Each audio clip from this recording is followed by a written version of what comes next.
Jessica, that's all you get. You owe me $700 for the dumplings at Mila's birthday celebration, a gathering I had never been invited to before. That's what Daisy told me. In front of me, there was just a single dumpling, pointing at it as if feeding a pet. Daisy said with a laugh, "Here you go, Aria." The elementary schooler seemed to be in on the joke too, laughing at me. Mother and daughter both mocking me with the same demonic grin completely extinguished any affection I had for my granddaughter. I've had enough. I'll just pay the bill and head home, I said, standing up. Daisy, still smiling, waved me off dismissively. Disappointed in Arthur, who wouldn't even meet my eyes. If they wanted to celebrate with just their immediate family of 3, that's fine by me. I was willing to pay, but with that attitude, any desire to celebrate had long since vanished. No matter what they say, I'm never getting involved again, I thought irritably as I went to settle the bill. Then someone tapped my shoulder. Hearing her words, I decided to get back at Daisy and her family. I'm Jessica. This year I turned 65, blessed with children. I've led a normal life, though my husband was always focused on his work and not much of a talker. I believed we had a good relationship. I thought my life was without major upheaval, but there was one thing that troubled me. It was Daisy, my eldest son's wife. I understand that it's common for wives and mothers-in-law to not get along. However, Daisy's attitude of treating me as an enemy just for being the mother-in-law was causing me trouble. Jessica, you're always free at home, right? Let me do you a favor and take care of your cute grandchild. Daisy, I have plans today. I told you I can't do last-minute favors. Remember? I never heard that. Maybe you just think you told me. I never knew what set her off, but Daisy always had a harsh attitude towards me. She'd call suddenly or come over unannounced, dumping tasks on me without caring about my plans. Even if I helped, she'd never thank me, saying a parent should naturally do that much. But if I refused, she'd condemn me as some terrible villain. Lately, I've been finding excuses not to comply with her demands. Yet Daisy would confront me, labeling me as a heartless person, accusing me of treating her poorly or not loving my grandchild. Daisy seemed to truly despise me. The final straw was when Aria, my granddaughter, started elementary school and I was taking care of her after school. Grandma, you're mean to Mom, aren't you? What? No? Why would you say that? That's what Mom says. You always lie and say you don't. Liar. Mom was crying. Apologies.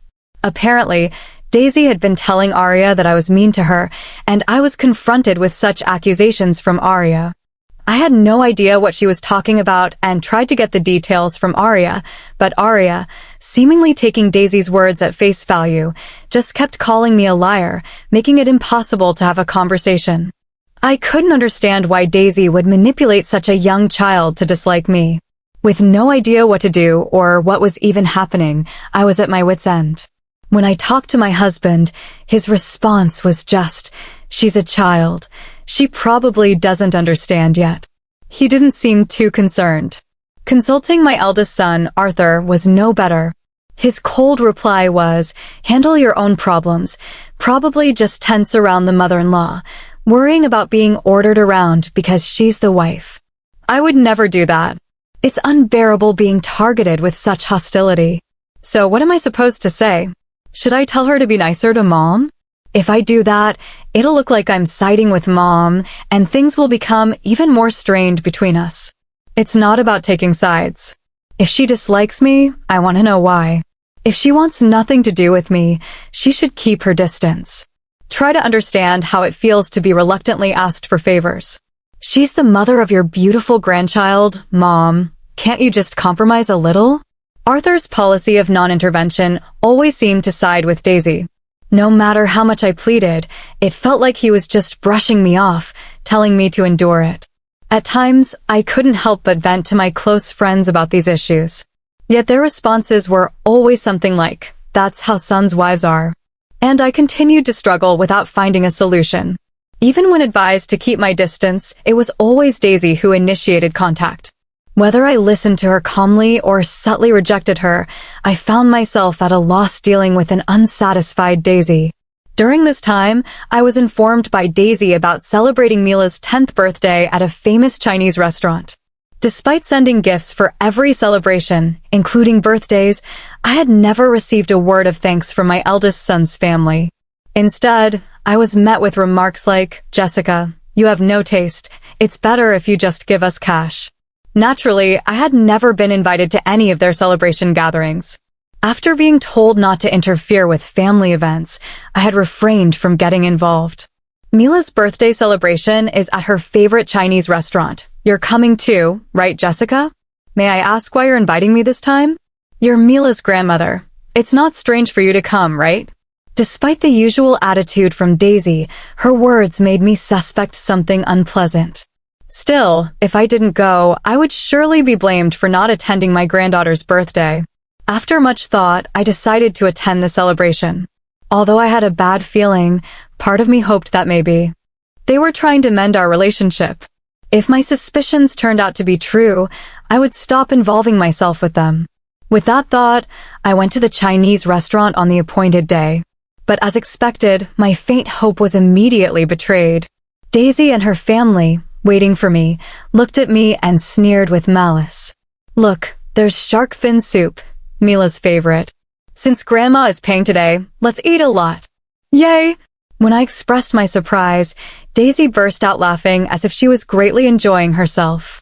Initially, I had thought that it wouldn't be a problem to pay for the meal considering it was to celebrate Mila's 10th birthday.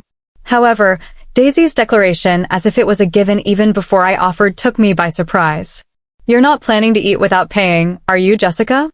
How brazen!" I never had such intention, but you could have at least mentioned the cost beforehand. What? I told you in advance. Don't blame others for your forgetfulness. It's true what they say about memory loss in old age. The usual exchange of sarcasm made me realize that what I had hoped for was never going to happen. I decided to eat quickly and leave. As I was about to enjoy the delicious-looking dishes laid out before me, something happened. "Hey, what do you think you're doing?" "What do you mean?" "I'm just trying to eat." As I reached for one of the expensive-looking dishes, Daisy slapped my hand away. Her gesture, like scolding a child for a mistake, made me sweat, wondering if I had done something rude. But seeing me flustered, Daisy laughed mockingly and said something outrageous. "Today, Jessica, you're just the wallet. So no eating." "What, Jessica? Did you really think you were invited for Mila's celebration? It's obvious you're here to pay the bill." "That's right, pay up. Be grateful we even let you sit at the table. Don't even think about touching the food. It's a joke." Daisy and Aria took turns insulting me. Seeing this, Arthur turned his face away from me and said nothing. In a situation with no allies, I felt as if my heart was being squeezed. I sighed, unable to find a solution to the relentless harassment. Feeling sick, I even started to think about just going home. Then, as if struck by an idea, Daisy dropped a single dumpling onto my empty plate. "Well, can't be helped. I guess you can eat that much." "Haha, Mom, a single dumpling. Jessica, that's all for you." "You owe $700 for that dumpling, Grandma." "That's so lame." Even Aria, a grade schooler, joined in laughing at me. Their demonic smiles, mother and daughter alike mocking me, extinguished any affection I had left for my granddaughter. This was the moment I decided to cut ties completely.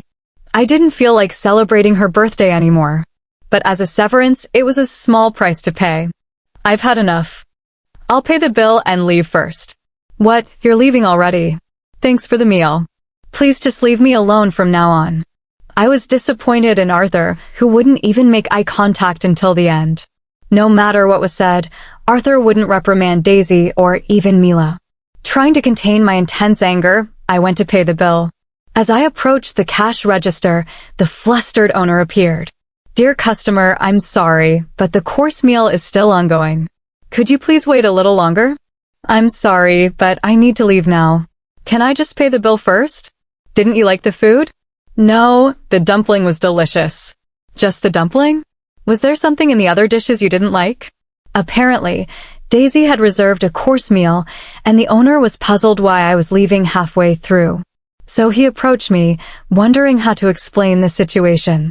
Feeling foolish to cover for my eldest son's family, I blurted out, "I'm apparently just the wallet." Then someone tapped my shoulder from behind. It was Mila, a friend who had listened to my complaints before. "I saw everything just now. It's much worse than what you told me." "Mila, when did you get here?" "Just before you all arrived." I heard the whole thing as it happened. Mila was at the same restaurant with her colleagues from work.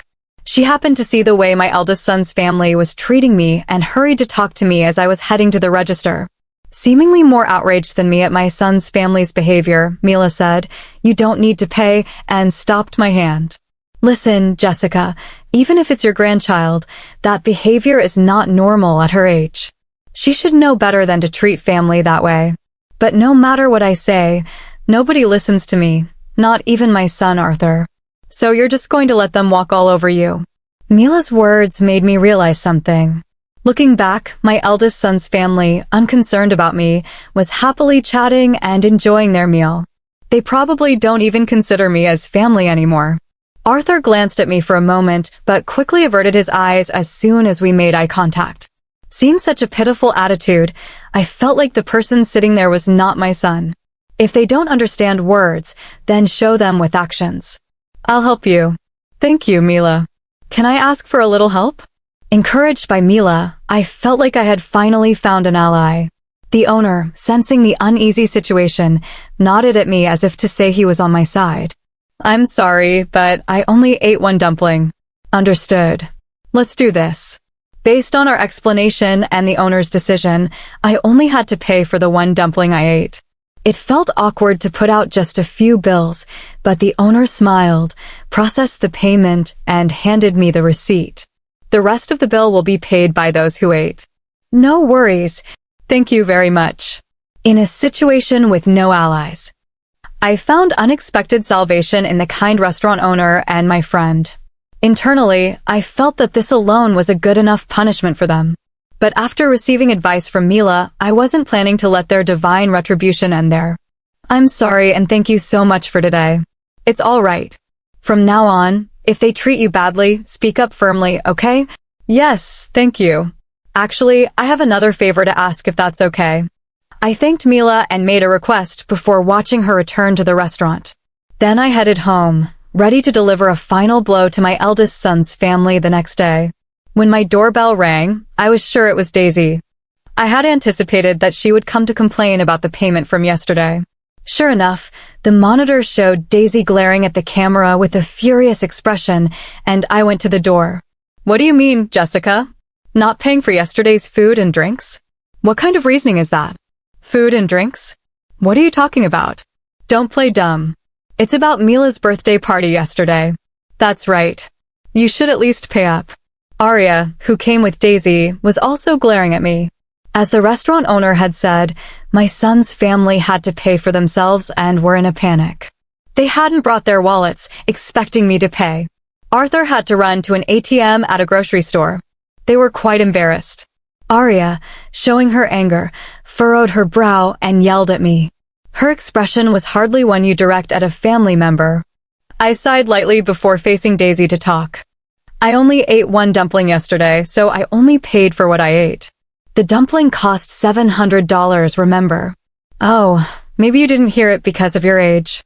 With such rude attitudes from a wife and granddaughter, I didn't feel like paying anymore. As I retorted, they became even more heated and started verbally abusing me. "What kind of attitude is that? Just because you're Mila's grandmother, do you think you can do anything you want? I don't want a grandma like you." Daisy pointed fingers at me as if I were some kind of villain. Aria, too, acted as though she was a hero delivering justice to evil. Was there really a reason I had to be yelled at like this? I couldn't help but ask out loud. An astonishing response came back. "Hey, why do I have to be treated like this? What don't you like about me? What have I done?" "You haven't done anything. You know, wives just don't like their mother-in-laws. What do you mean? Just that this time I thought I'd make you useful as a wallet." Stunned by Daisy's unexpected words, I was speechless. Then, before I could signal, the door to the next room opened. Mila entered the living room. The moment they saw Mila's face, the two were speechless, their mouths agape. Listening to you all this time, is that how you treat my friend? What, miss, why are you here? Mila was the most flustered by Mila's sudden appearance. That's understandable. Mila still works as a language teacher in a certain classroom and is also the teacher of the language class that Mila attends. When I had spoken to Mila, the situation was so different from Mila's behavior in class that she had trouble believing me. But after yesterday's incident, Mila had become my ally and came to my house today. When Aria said she wished I was her real grandmother, I was so happy. Don't be deceived, Mississippi. This woman made my mom cry before. My friend wouldn't do that. Besides, you just said Mom wasn't mistreated, right? What? But Mom, Grandma was mean to you, right? Mila seemed to have believed everything Daisy told her about me without hearing the details. Lee, apparently not expecting to be overheard, looked panicked. She became visibly nervous, glancing at Aria with a troubled expression. Seeing her mother's behavior, Mila's face rapidly paled. I was speechless at Daisy's inability to come up with a better excuse for her actions. Miss, please listen to our side too. Just because she's your friend, it doesn't mean you should take Jessica's side. But I am listening. You just said she wasn't mistreated, didn't you? Well, I couldn't just stay silent when accused like that. Daisy, always quick with words, tried to make excuses and win Mila over. But Mila was judging based on the behavior she had witnessed, not on Daisy's unsubstantiated claims. With no chance of Mila siding with them, Aria, scolded by her teacher, looked like she was about to cry. Only giving one dumpling and then expecting $700 in payment? That's no way to treat family, is it? But it was my birthday, so it's only natural for Grandma to pay. That's what Mom said. Considering your attitude earlier, those kinds of words wouldn't come out unless you really look down on someone. You usually speak to your grandmother like that, don't you? Apparently, Aria was very fond of Mila and had never shown the same behavior towards me. Shocked by her favorite teacher's words, Aria seemed deeply affected. Daisy, while still glaring at me, was at a loss for words. Complaining to the teacher? How sneaky of you. It wasn't a complaint. I just happened to see what was going on. Well, I won't forgive you, Jessica. Don't think you can see your granddaughter again. Fine by me. I'd like to ask the same. Don't involve me anymore. When I retorted, Daisy left, pulling Mila's hand and looking resentful. As I watched them leave, I finally let out a sigh of relief. Seeing this, Mila patted my back. After all that, they won't be able to act so arrogantly anymore. Thank you, Mila. Sorry for always relying on you. It's fine, Jessica. They wouldn't listen to you, right? With that attitude, it's no wonder. Mila's cheerful demeanor saved me, and I was able to cut ties with Daisy and her family. It's a shame I couldn't say anything to Arthur, but I don't expect to hear anything more from Daisy. Seeing the usually confident Daisy taken aback cleared the frustration I had been carrying. Afterward, apparently Daisy and Aria got into an argument because Daisy had lied to Aria about me, leading to Mom making the teacher dislike me. Mila still couldn't be appeased, and Daisy called me to complain. Explain the situation to Mila. Is it okay for Aria to stop going to her language class? What's there to explain? Mila saw everything for herself. What more is there to say? If you admit to harassing me, then my story won't be a lie. Why? You could at least agree with me on that. No way. That's your responsibility. You should sincerely apologize to Aria. Daisy called me several times, but since she told me to stay away, I stopped answering. Arthur also called, confused about which side to take between Daisy and Aria. Disgusted with his indecisive attitude, I echoed the words once said to me, handle your own problems. Aria continues to attend Mila's class and has become much quieter since being scolded that day. Well, she was too energetic before, so maybe this is just right for her now. As a sign of reflection, I hope so. Don't worry about it, Jessica. As a teacher, I'll keep an eye on her. Thank you. I owe you so much, Mila. Don't mention it. We're friends after all, Mila said this nonchalantly. Please don't worry about it. I couldn't help but feel grateful to Mila. Next time, I plan to go out with Mila and finally enjoy the Chinese meal we missed.